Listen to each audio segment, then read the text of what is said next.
We consider the prolonging of Christ provision. Look back to me sometime.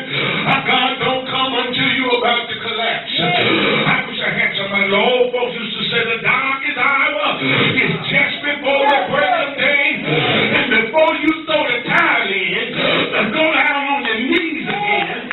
Because God always shows up on time. And last week we hung our hat on the priority of God's program.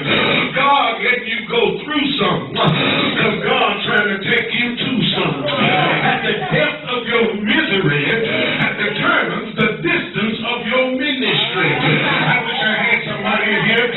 Yes, the reason why I'm so stuck on truths is because I was so beat down by tradition. And the reason why I want to have a good lifestyle is because I come up in church where lifestyle didn't make a difference. So God send you through certain valleys so it can give you a certain vision so you can walk in a certain kind of victory.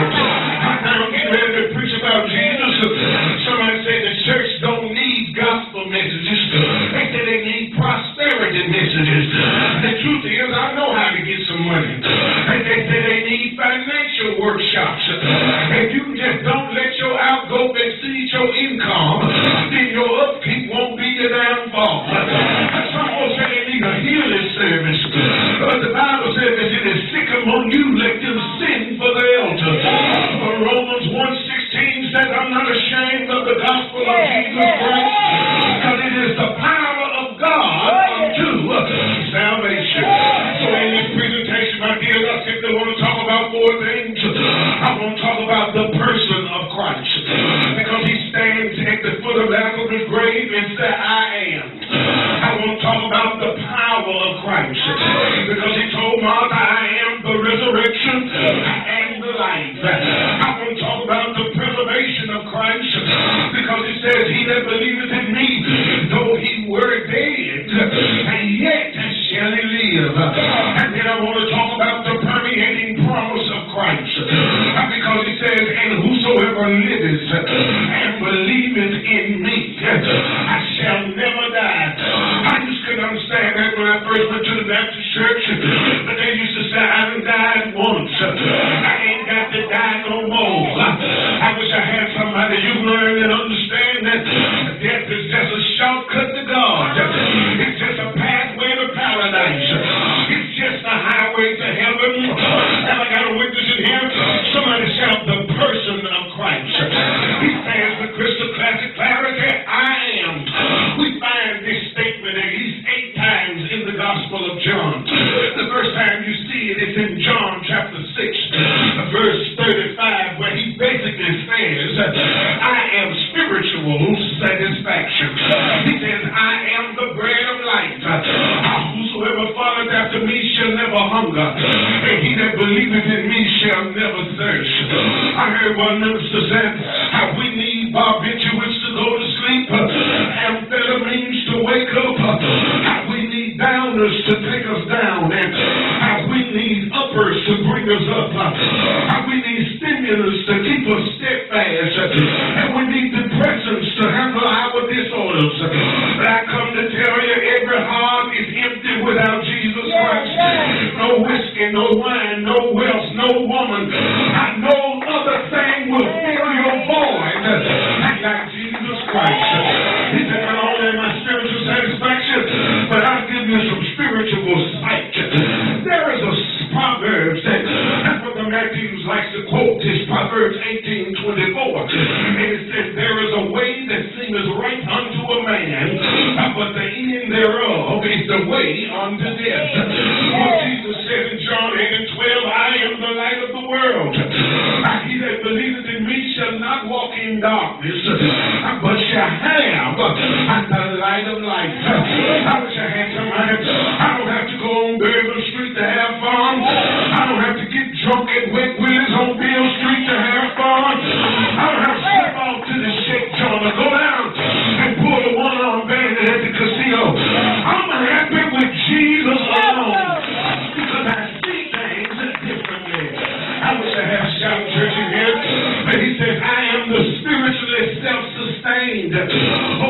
13, I wish I could really preach this because in John 8:58, while arguing with the Hebrews, he said unto them, before Abraham was, I am. And know what he did contextually. From an interpretive perspective, he placed himself in the book of Exodus. When Moses said, when they said, what is his name? He said, tell them I am that I am. Can I preach this for a minute? I am the one who stood on the platform of nothing, reached into nowhere and slung out the sun, moon, and the stars. I am the one that put the bark in the dog, the meow in the cat, the stripes on the zebra, the spots on the leopard, the speed in the cheetah. I gave the height to the giraffe. I gave the weight to the elephant. I am the one that made the lemon bitter, that made the orange full of acid. I'm the one that made the watermelon water rich and put the sweetness in the strawberry. I am the one that slung out Mars, Mercury, Neptune, Jupiter. I wish I had somebody, Venus, Saturn, in this place we call Earth. I am that I am. Have I got a witness in here right here? Not only is he spiritually self-sustained, but he's also spiritual salvation. I wish I could testify because I tried everything and everybody. Have I got a witness? When we was kids, Mr. and Mrs. Smith used to take us to the Kingdom Hall. I put behind my Jehovah's Witness experience. I began to run the streets. I wish I had somebody. When I was locked up, Ricky Hudson, I turned me on to Allah and the Islamic faith. But when I got out, I robbed more people than I had ever robbed. I wish I had a witness, but January the 6th, 1992, in cell number 38, on a Monday evening around the 7 o'clock hour, I overheard the gospel of Jesus Christ. And oh, what a wonderful change has been wrought in me since Jesus came into my heart. John 10:9, the Bible says, I am the door. He that entereth in by me shall be saved. He shall go in and out and find pasture. Have I got a witness in here, my dear? But not only that, he's a spiritually satisfying sacrifice. John 10:11 said, I am the good shepherd, and the good shepherd lay down his life for his sheep. Have I got a witness in here? Jesus Christ did for us what we could not do for ourselves. Can I talk to you just a minute? You got your Bible over, run to the back of it to 1 John chapter 2. At 1 John, not the Gospel of John, in chapter 2, he said something that's theologically, revealing as it relates to what Jesus did for us in terms of being a satisfying sacrifice. In verse 1, he says, my little children, these things write I unto you, that you sin not.